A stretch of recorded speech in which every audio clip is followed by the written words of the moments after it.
আসসালামু আলাইকুম, শুভ সকাল জানাচ্ছি সবাইকে আর আমন্ত্রণ জানাচ্ছি সংবাদ পর্যালোচনা ভিত্তিক আরটিভির নিয়মিত আয়োজন নিটল টাটা আজ পত্রিকা অনুষ্ঠানের সঙ্গে আছে আমি লুৎফর রহমান।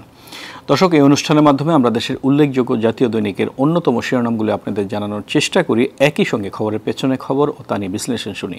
সংবাদ বিশ্লেষণে আজ আমাদের সঙ্গে যোগ দিচ্ছেন TVN24 এর প্রধান সম্পাদক নাজমুল আশরাফ। আশরাফ ভাই, স্বাগত জানাচ্ছি আপনাকে। লুৎফর, আপনাকে ধন্যবাদ আমাকে যুক্ত করার জন্য। জি, আপনাকেও ধন্যবাদ আমাদের সঙ্গে যুক্ত হওয়ার জন্য। দর্শক, আমরা আলোচনায় যাব, তবে তার আগে দেশের প্রধান প্রধান কয়েকটি জাতীয় দৈনিকের শিরোনামগুলো একটু দেখে নেব। ইত্তেফাক দিয়ে শুরু করছে।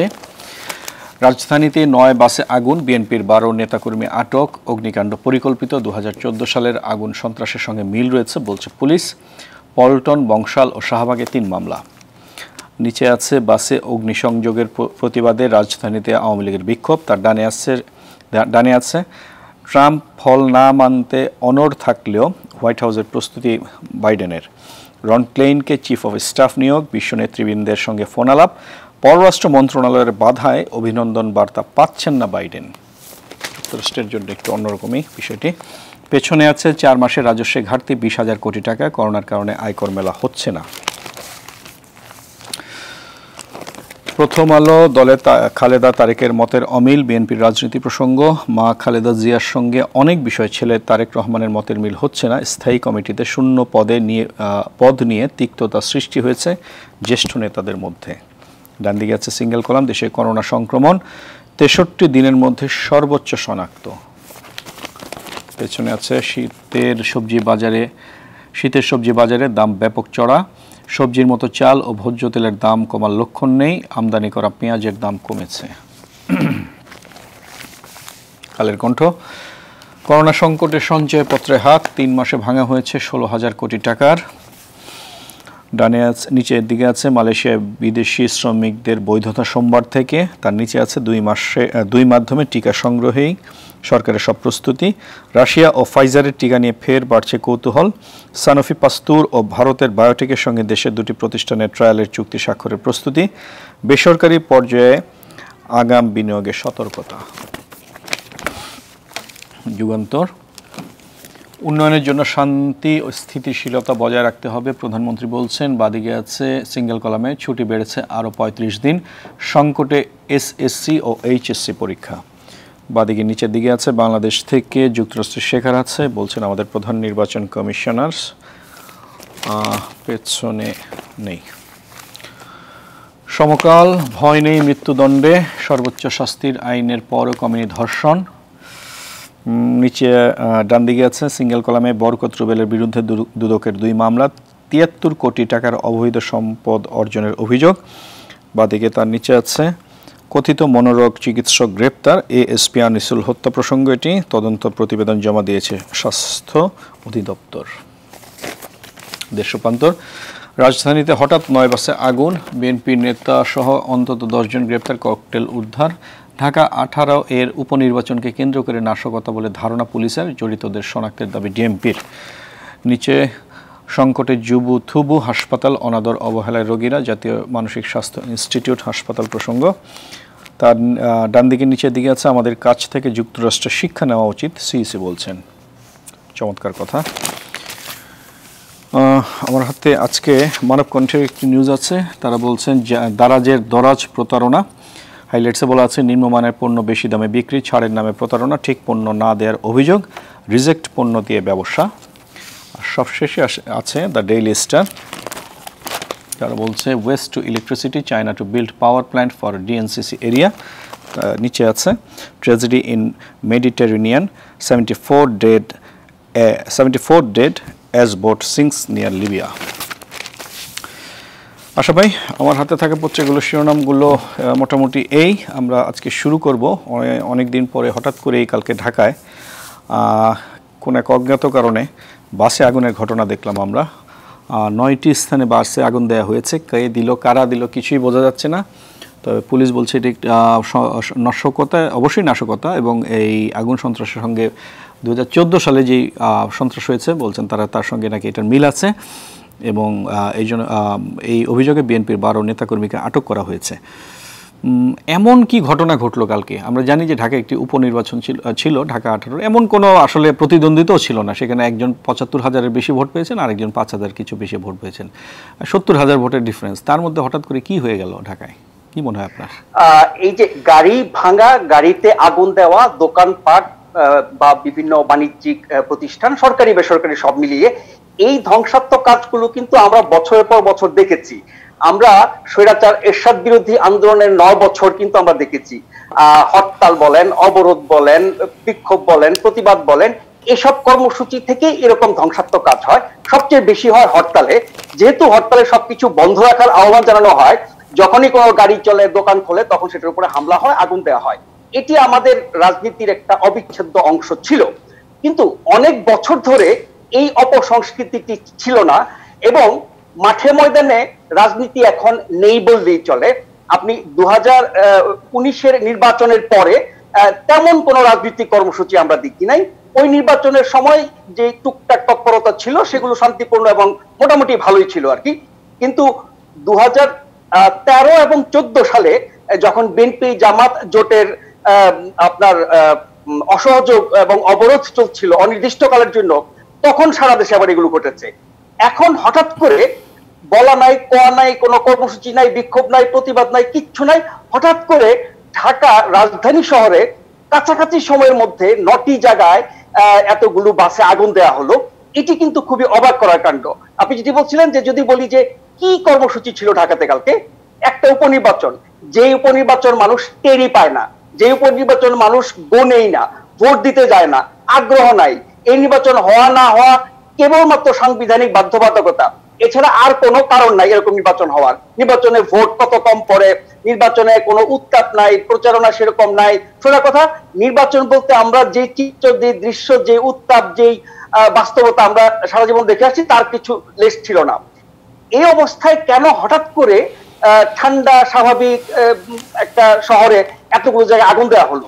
এখন এই যে বললাম যে আমরা কিন্তু এই আগুনের রাজনীতি বা গাড়ি ভাঙ্গা, গাড়িতে আগুন দেওয়া, দোকানপাট আগুন দেওয়া, এটি কিন্তু সে পাকিস্তান আমল থেকে চলে আসছে। স্বাধীন বাংলাদেশেও বিভিন্ন সময় হয়েছে, সবচেয়ে বেশি হয়েছে স্বৈরাচার বিরোধী আন্দোলনের সময়।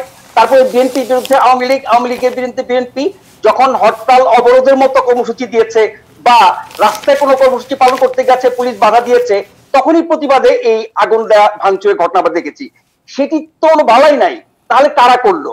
বিএনপি বা কোনো দলের কোনো কর্মসূচিও ছিল না কালকে। তাহলে এই যে ধরেন সরকারি দল এবং বিরোধী দল, আমি বলছি যে বিএনপি এবং আওয়ামী লীগের মধ্যে কিন্তু গতকাল থেকে পাল্টাপাল্টি শুরু হয়ে গেছে।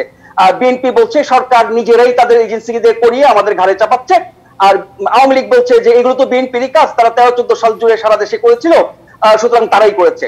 আমি রাজনৈতিক অভিযোগ পাল্টা অভিযোগের জায়গায় যাচ্ছি না, এটি আমাদের একটা খুবই দুঃখজনক হলো এই অভিযোগ পাল্টা অভিযোগ কোনো একটি ঘটনা ঘটা মাত্রই। এমনকি ঘটনা ঘটার পরে যাদের দায়িত্ব অপরাধীদের ধরা, তদন্ত করে সত্যটা বের করা, তারাও অভিযোগই করতে থাকে সারাক্ষণ। সেই রাজনীতি তো আমরা চাই না, তারপরে সেটা আমরা দেখছি। কিন্তু কেন, কারা, কি কারণে এটা ঘটালো, এটা আসলে তদন্তের পরে আমরা জানতে পারবো। কিন্তু অভিযোগ পাল্টা অভিযোগের পাশাপাশি আমরা কিন্তু আবার পুলিশের কিছু তৎপরতা দেখলাম। আপনি বলছেন যে 12 জন বিএনপি নেতা কর্মীকে ধরেছে। এখন খুব স্বাভাবিক হিসেবে অন্ধভাবে চিন্তা করলে এসব কাজ তো বিরোধী দলই করে।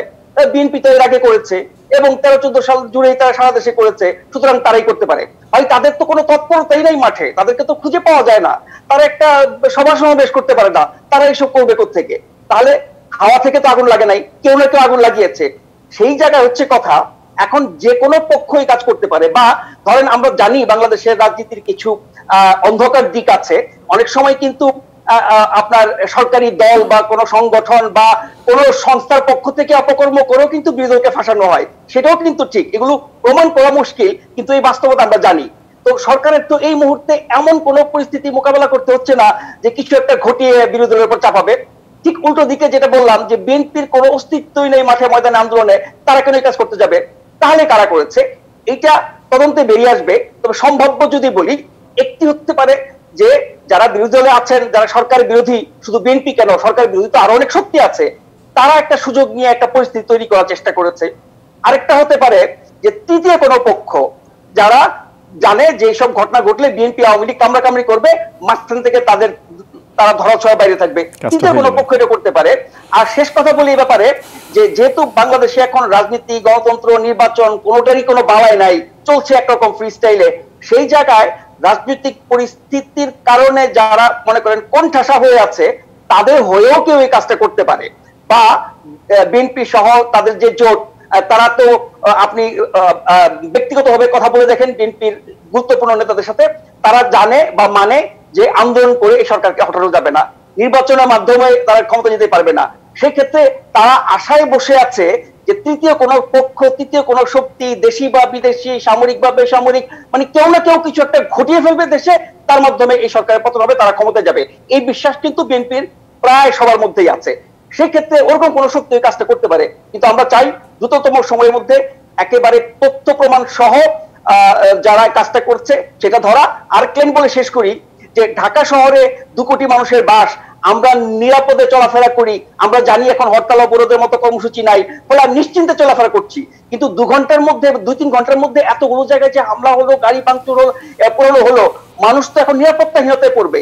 তাহলে স্বাভাবিক অবস্থায় কোনো অঘটন ঘটলে পরে সেটার জন্য আগাম গোয়েন্দা তথ্য জোগাড় করা, এবং একটি ঘটনা ঘটার পরে বাকিগুলো কেন ঘটলো, কেন সতর্ক করা হলো না গোটা শহরে, কেন দ্রুততম সময়ের মধ্যে বাকিগুলো ঠেকানো গেল না, এখানে কিন্তু আমাদের আইন শৃঙ্খলা বাহিনী, বিশেষ করে পুলিশের একটা ব্যর্থতা আছে।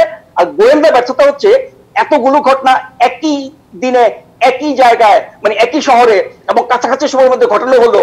এই পরিকল্পনা গুলোর পেছনের খবর তো আমাদের গোয়েন্দাদের জানার কথা। আমরা তো দেখছি জঙ্গিদের ব্যাপারে তারা অনেক আগাম তথ্য এখন জেনে ফেলে, জঙ্গিরা প্রস্তুতি নেওয়ার আগে তাদেরকে ধরে ফেলে, তারা গোপন বৈঠক করে তাদের ধরে ফেলে। পুরো ঘটনাটাই আসলে এতটাই রহস্যজনক। আসলে আপনি অনেকগুলো দিক বললেন, আসলে খুবই চমৎকার বলেছেন এবং খুবই রাইট জায়গাগুলি বলেছেন। আসলে কে যে কোন দিক দিয়ে কখন কোন ঘটনা ঘটিয়ে কোন উদ্দেশ্য সাধনের চেষ্টা করছে, আসলে এটা কিন্তু সাধারণ মানুষের জানার উপায় নেই। আমি হয়তো সাংবাদিক, আমরা হয়তো আমাদের সোর্স থেকে কিছুটা হয়তো জানতে পারি। তবে আসার কথা হচ্ছে যেটা আপনি বললেন যে আমরা এখন যেহেতু নিশ্চিন্তে চলাফেরা করি, যেহেতু কোনো রাজনৈতিক কর্মসূচি নেই, কোনো ধরনের কোনো উৎপাত নেই, তো সেক্ষেত্রে গতকালকে কিন্তু একটা জিনিস লক্ষণীয়, যেসব বাসগুলোতে আগুন লেগেছে ম্যাক্সিমামই কিন্তু খালি বাস ছিল। তো যারা লাগিয়েছে তারাও কোনো ক্ষতি হয় নাই, জি, তারাও কিন্তু কিছুটা মানবিকতার পরিচয় দিয়েছেন, স্যাটায়ার করে বলতে হয় আর কি, যে মানবিকতার পরিচয় দিয়েছেন। কারণ একজন বাস চালকের কথা আমি শুনেছি, উনি বলছেন হঠাৎ করেই উনি দেখলেন যে তার বাসের পেছনে আগুন, কিন্তু বাসটা ছিল যাত্রী শূন্য।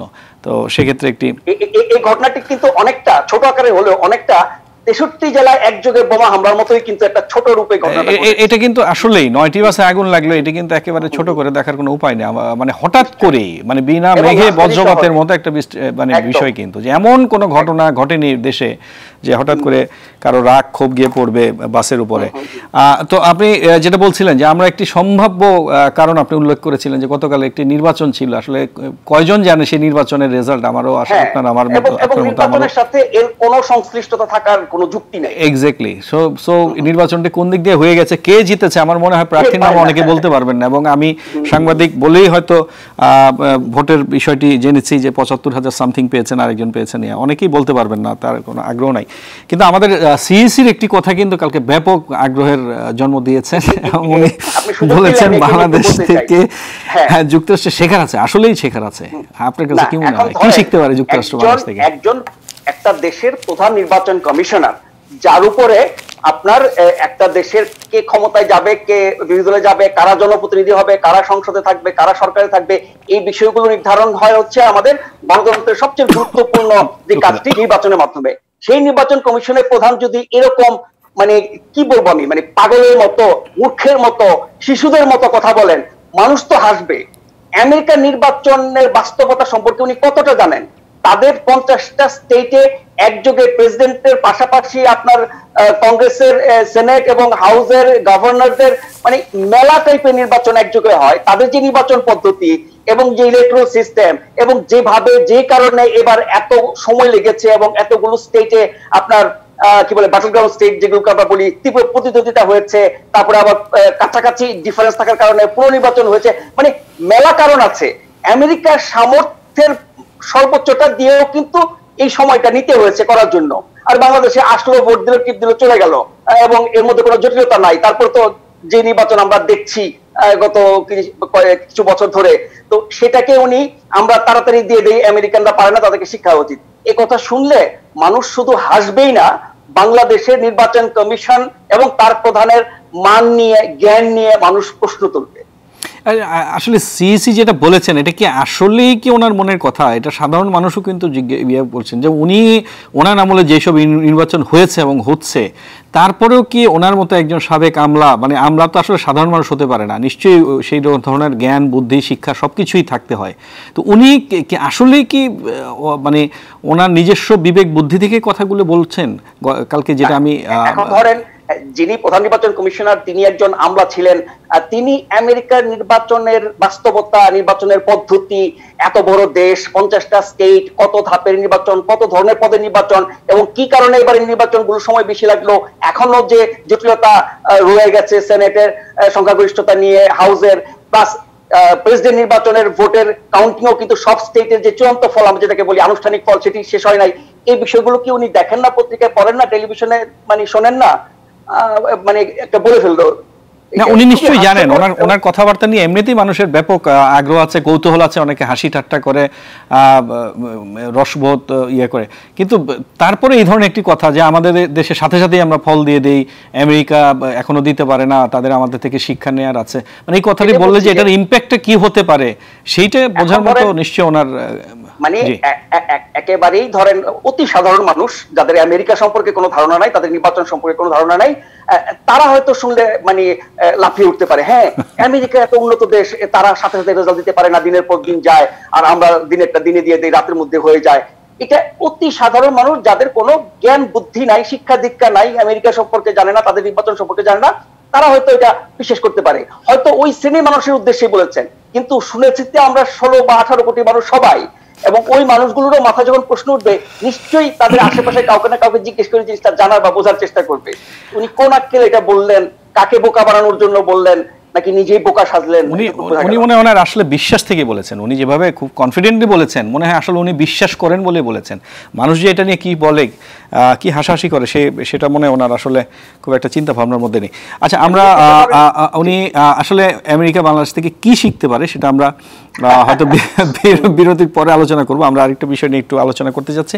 মানব কণ্ঠে যেটি আছে, দারাজের দরাজ প্রতারণা, নিম্নমানের পণ্য বেশি দামে বিক্রি, ছাড়ের নামে প্রতারণা, ঠিক পণ্য না দেওয়ার অভিযোগ, রিজেক্ট পণ্য দিয়ে ব্যবসা। আপনি জানেন যে তারা সম্প্রতি কিন্তু একটি প্রমোশনের নামে এক ধরনের ক্যাসিনো বা জুয়াই বলবো আমরা, যে 1 টাকা কিনলে, 1 টাকা দিয়ে কোন একটা কিছু কিনলে 16 লাখ টাকা সর্বোচ্চ, এই ধরনের অনেক ধরনের অফার দিয়ে তারা করছে, যেটা গ্র্যান্ড ফিনালে 17 তারিখ 11 তারিখে ছিল। এটা আসলে কতটা ঠিক? আচ্ছা, প্রথম কথা হচ্ছে কি যে মানুষ তো প্রতিনিয়ত ইন্টারনেটের উপর অনেক বেশি নির্ভরশীল হচ্ছে, আর করোনা মহামারীর কারণে গোটা বিশ্বই অনেক কাজ ইন্টারনেটে করে, এবং সেটা অনেক সহজ, দ্রুততম সময়ের মধ্যে পাওয়া যায়, কষ্ট কম, অনেক ক্ষেত্রে খরচও কম। কিন্তু প্রতারণার সুযোগটা সবচেয়ে বেশি ইন্টারনেটে। আপনি কোন একটা কোম্পানির সাইটে গিয়ে তাদের প্রোডাক্টের ছবি দেখে আপনি কতটা ধারণা করতে পারেন বাস্তবে জিনিসটা কেমন। আপনি অর্ডার দিয়ে ফেললেন, আপনি দাম দিয়ে ফেললেন, তারপরে আপনার হাতে আসার পর দেখলেন ওই জিনিস তো ওইরকম না। ফলে ইন্টারনেটের সুবিধা অনেক, আর অসুবিধা একটাই, প্রতারিত হওয়ার। সেটা দামের দিক থেকে হোক, পণ্যের মানের দিক থেকে হোক, বা যা দেখলেন ছবিতে বাস্তবে তা কিনা। এই বিষয়টা নিয়ে ধরেন দেশি অনেক ধরনের গজিয়ে ওঠা প্রতিষ্ঠান আছে, তারা হয়তো প্রতারণা করে বা কথার বরখেলাপ করে, অথবা যা বলে তা করে না। কিন্তু দারাজ তো একটি বিদেশি প্রতিষ্ঠান, তার যখন কাজকর্ম বাংলাদেশে চলবে সেই মানটা আমরা আশা করি। এখন বাংলাদেশে সেই মান আমরা দেখছি না, তাদের ব্যাপারে অনেক অভিযোগ আছে। তার চেয়ে বড় কথা হচ্ছে কি যে তারা যে ঘোষণা দিয়ে একরকম আপনার হাইপ তৈরি করেছে এবং টেলিভিশনের বিজ্ঞাপনে ফাটাই দিচ্ছে, তাতে করে মনে হচ্ছে যে মানে তারা মানুষকে প্রলুব্ধ করার চেষ্টা করছে, এবং একরকমের জুয়াই বলতে পারেন, যে এত কম পয়সা দিয়ে আপনি এটা জিততে পারেন, সেটা জিততে পারেন।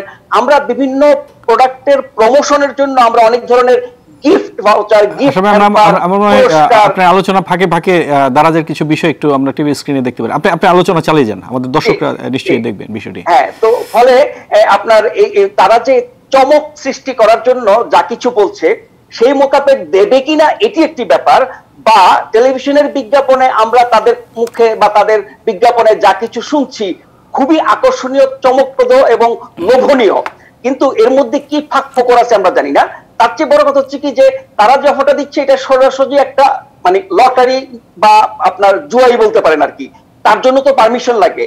এখন যে বললাম যে বিভিন্ন কোম্পানি কিন্তু অনেক ধরনের প্রমোশনের জন্য, তাদের বিক্রির জন্য, গ্রাহক বাড়ানোর জন্য তারা অনেক রকমের উপহার দিয়ে থাকে, কিন্তু এইটা উপহারের মধ্যে আপনি ফেলতে পারেন, কিন্তু অনেকটা মানে ভাগ্য মানে পরীক্ষা করার মতো। এবং লটারি বলেন, জুয়া বলেন, বিজ্ঞাপনের জন্য পারমিশন থাকতে পারে, কিন্তু ওই কাজটার জন্য তাদের অনুমোদন আছে কিনা, বা এইখানে বাংলাদেশে তাদের হয়ে যারা কাজ করে তারা আসলে কিভাবে জিনিসটাকে পরিচালনা করছে, সরকার ওইটার খোঁজ খবর নিচ্ছে কিনা, শুধু সরকারি নিয়ম মানলে আর ট্যাক্স দিলে কি হয়ে গেল, মানে জনগণের স্বার্থটা রক্ষা করাও কিন্তু সরকারের দায়িত্ব, কর্তৃপক্ষের দায়িত্ব। সেটা আমাদের সরকারি কর্তৃপক্ষ যারা আছেন সংশ্লিষ্ট তারা দেখছেন।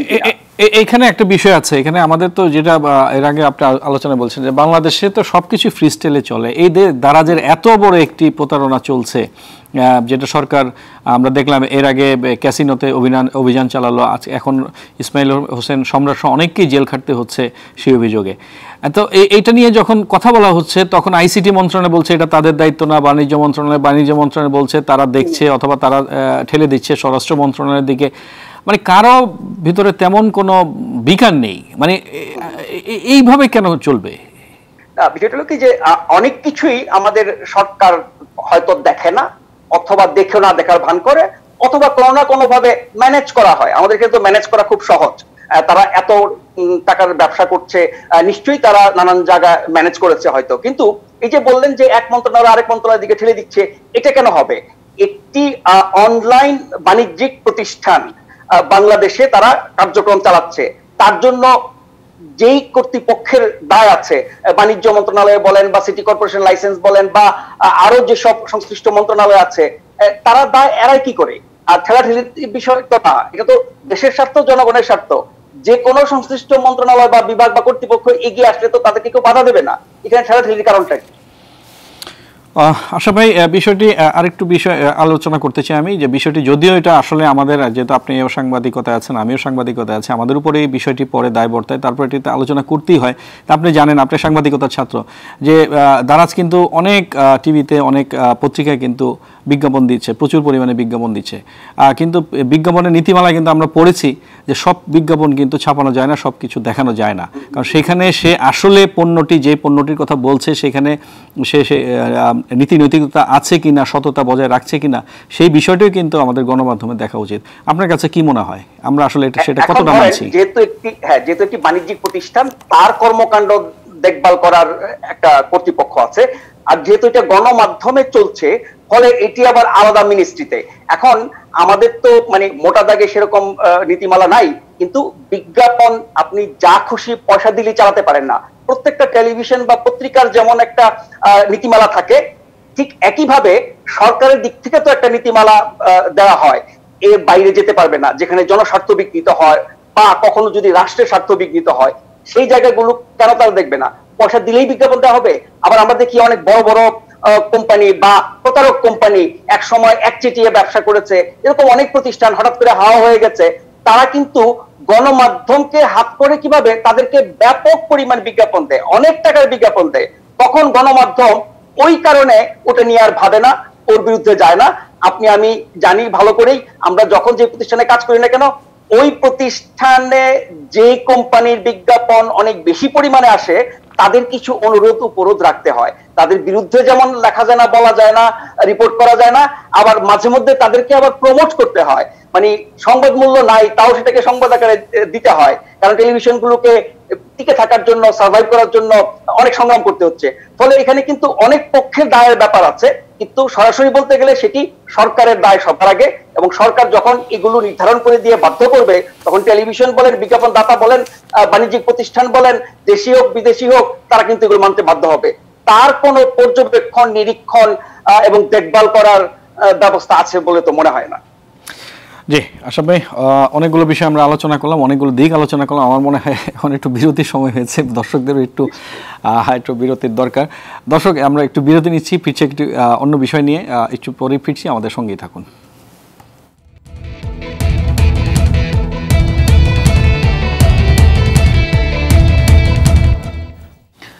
দর্শক, বিরতির পর আবার স্বাগত জানাচ্ছি আমাদের নিয়মিত আয়োজন নিটল টাটা আজ পত্রিকা অনুষ্ঠানে সংবাদ বিশ্লেষণ। আমাদের সঙ্গে আজ আছেন TVN24 এর প্রধান সম্পাদক নাজমুল আশরাফ।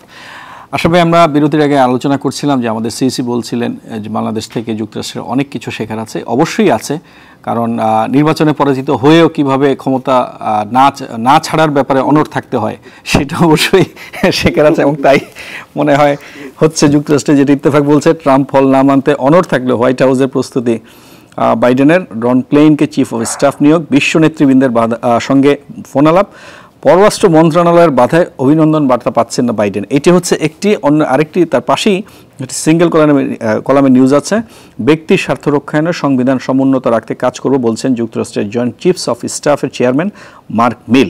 তিনি বলছেন যে তারা যে শপথ নিয়েছেন সেটা সংবিধানকে সমুন্নত রাখার জন্য, কোনো রাজা রানী স্বৈরশাসক নিপীড়ক বা ব্যক্তির কাছে তারা শপথ নেননি। মানে যুক্তরাষ্ট্রের জন্য বা বিশ্বের জন্য তো এটা একটি নতুন অভিজ্ঞতা, 200 বছরের পুরনো গণতন্ত্র, তাই না তাদের? মানে আমেরিকার গণতন্ত্র, আমেরিকার নির্বাচন, আমেরিকার রাজনীতি, আমেরিকার শাসন, আমেরিকার বিচার ব্যবস্থা, আমেরিকার নিরাপত্তা ব্যবস্থা, আমেরিকার অর্থনীতি, আমেরিকার পররাষ্ট্রনীতি, মোটা দাগে যদি বলি একটা রাষ্ট্রের বিভিন্ন দিক, তার সবকিছুই ব্যতিক্রম হয়েছে এই প্রেসিডেন্ট ডোনাল্ড ট্রাম্পের আমলে। এবং সেই সবকিছু করেছে, ক্ষমতায় থাকতে করেছে, ক্ষমতা ছাড়তে গিয়েও এই কাজটা করছে। আমেরিকার ইতিহাসে নাই যে হেরে যাওয়ার পরও সেই ফলাফল মানে না এবং বিজয়ীকে অভিনন্দন জানায় না। সেটা তো সে করেই নাই, এখনো নির্বাচনই মানে না। জো বাইডেন প্রেসিডেন্ট নির্বাচিত হয়েছেন সেটাও তিনি স্বীকার করছেন না, ক্ষমতাও ছাড়বেন না। তিনি কারচুপির যে অভিযোগ করছেন এটা বাংলাদেশ থেকে শিখেছেন, কারণ ফ্রি স্টাইলে কারচুপির অভিযোগ, মানে নির্বাচন হওয়া মাত্রই কারচুপির অভিযোগ, কোন তথ্য নাই, প্রমাণ নাই, কিচ্ছু নাই, কারচুপির অভিযোগ, কারচুপির অভিযোগ। এ পর্যন্ত 50টা স্টেটের কোথা থেকেও মানে নির্বাচনের ফলাফল বদলে যাওয়ার মতো এরকম বড় কোনো অনিয়ম, কারচুপির তথ্য প্রমাণ পাওয়া যায় নাই। তারা এরই মধ্যে যে 2-1টা স্টেটে মামলা করেছিল সেগুলো আদালত থেকে খারিজ হয়ে গেছে শুধুমাত্র তথ্য প্রমাণের অভাবে। এবং রিপাবলিকানদের বেশিরভাগই বা বলতে গেলেন প্রায় সবাই, কিছু আছে ট্রাম্পের চামচা ছাড়া, বাকি সবাই কিন্তু এটা মানছে যে নির্বাচন ঠিক হয়েছে। এবং যে অভিযোগগুলো তারা করছে যার কোনো প্রমাণ নাই এবং প্রমাণিত হয় নাই, আদালতে খারিজ হয়ে যাচ্ছে, সেগুলোকে যদি সত্য ধরে নেওয়া হয় তাতেও ফলাফল পরিবর্তন হবে না। তারপরও সে নির্বাচন মানছে না।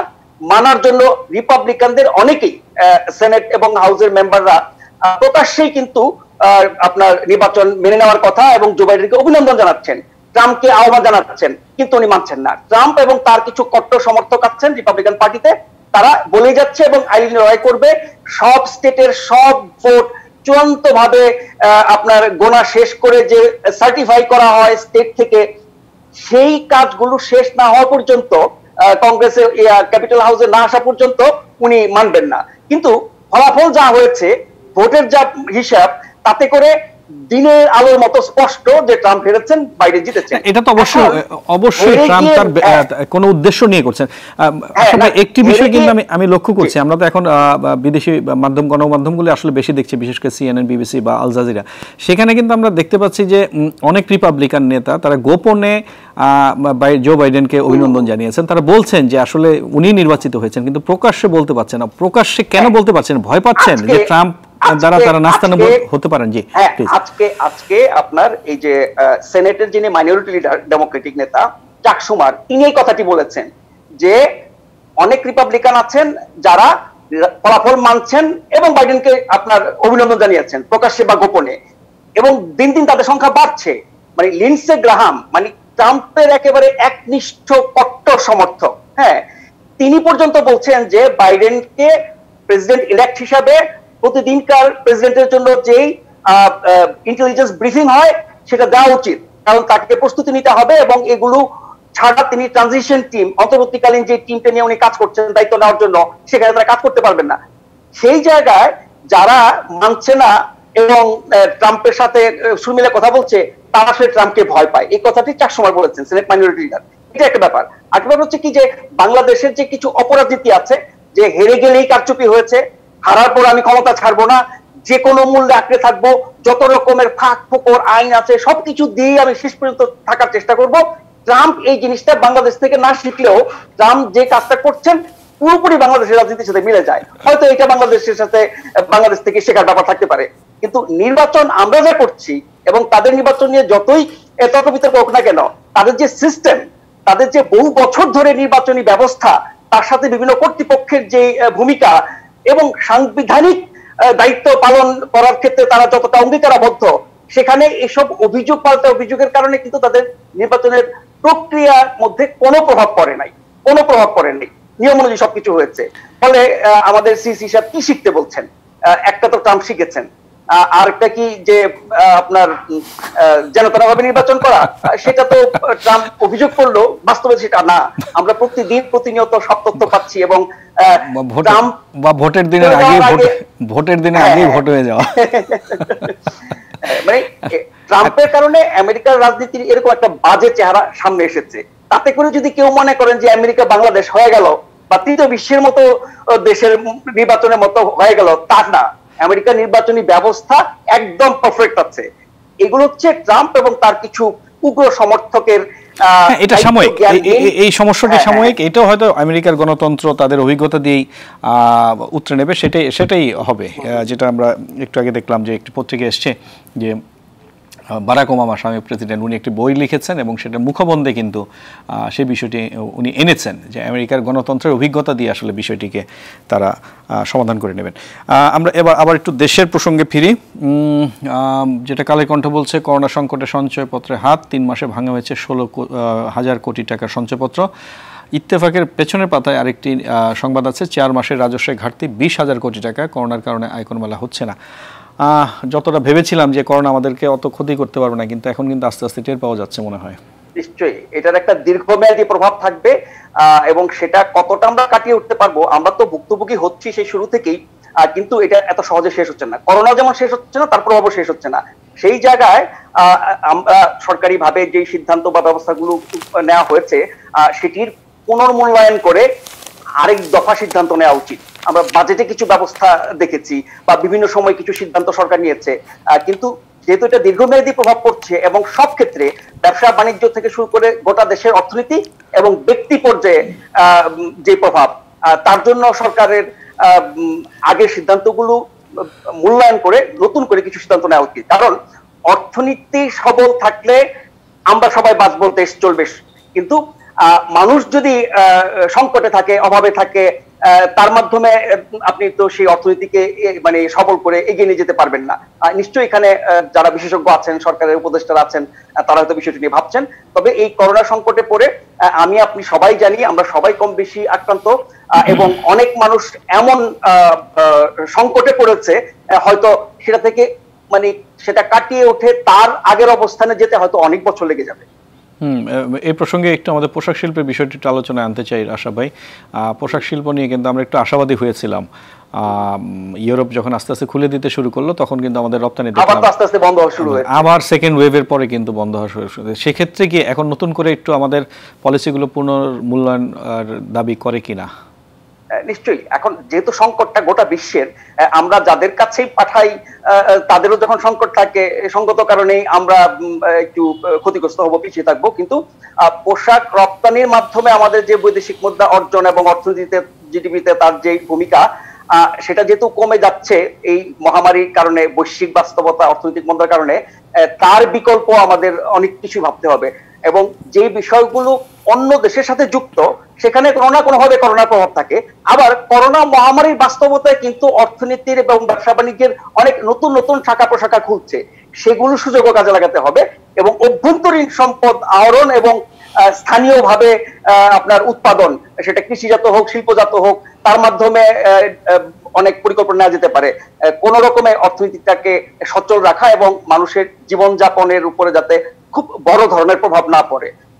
এই ব্যাপারে নিশ্চয়ই সরকার ভাবা উচিত। নিশ্চয়ই আমাদের সেই অভিজ্ঞতা আছে, সেই অভিজ্ঞতার আলোকে নিশ্চয়ই সরকার বিষয়টি দেখবে, আমরা আশা করি। একটি ভালো সংবাদ আমাদের জন্য, মালয়েশিয়ার বিদেশি শ্রমিকদের বৈধতা সোমবার থেকে, বলছে এটা কালের কণ্ঠ। 2021 সালের 30 জুন পর্যন্ত এই সুযোগ গ্রহণ করতে পারবেন অবৈধ অভিবাসীরা। নিশ্চয়ই আমাদের জন্য একটি ভালো সংবাদ এটি। হ্যাঁ, আমরা তো ধরেন এই যে পোশাক রপ্তানি আর শ্রমশক্তি রপ্তানি, এই দুটোর উপর অনেক বছর টিকেছিলাম। আর আমাদের ডেস্টিনেশন তো একেবারে হাতে গোনা, এদিকে মিডল ইস্ট, এদিকে হচ্ছে আপনার যে মালয়েশিয়া সহ কিছু দেশ। কিন্তু নতুন জায়গা, যেমন কিছুদিন আগে একটা খবর আপনি দেখেছেন, কানাডাতে কিন্তু তারা কৃষি শ্রমিক নেবে ব্যাপক পরিমাণে। তো ওই জায়গাগুলো আমাদের উচিত এক্সপ্লোর করার বা সেই সুযোগগুলো কাজে লাগানোর চেষ্টা করা এবং সেভাবে জনবল তৈরি করা, দক্ষ জনবল, এবং যে দেশে যেই চাহিদা আছে আমি সেরকম লোক প্রশিক্ষণ দিয়ে শিখিয়ে তৈরি করব। তাহলে পরে হয়তো আমরা নতুন নতুন যেই সুযোগগুলো আছে জনশক্তি রপ্তানির ভিন্ন দেশ এবং ভিন্ন খাত, সেই জায়গাগুলো আমরা হয়তো কাজে লাগাতে পারবো। জি, প্রতি শুক্রবারে একটি বিষয় আসলে সবগুলো পত্রিকাতেই থাকে, টিভির পর্দায়ও থাকে, আমরা আলোচনা করি, কিন্তু সমাধান হয় না। যুগান্তরের পেছনে পাতায় নিত্য পণ্যের দামে ভোক্তার নাভিশ্বাস, চাল, পেঁয়াজ, আলু ও সবজির দর লাগামহীন। যদিও একটু আগে দেখলাম আরটিভি পর্দায় দেখলাম তারা বলছেন গত সপ্তাহে ছিল সব 60 টাকা, এবার 40-50 টাকা তারা দাবি করছেন। ভোজ্য তেল ও ডালের দামেও হিমশিম খাচ্ছে ক্রেতা। কি হবে আসলে? হ্যাঁ, ওই যে বললেন না শুক্রবারের রুটিন, যেমন বা প্রতি শুক্রবারে যে রিপোর্টগুলো আপনারা বা অন্যরা করছে, আপনি দেখবেন যে একই কাঠামো, একই বাস্তবতা, শুধু সংখ্যার কিছু তারতম্য, ফলে খুব একটা পরিবর্তন দেখি না।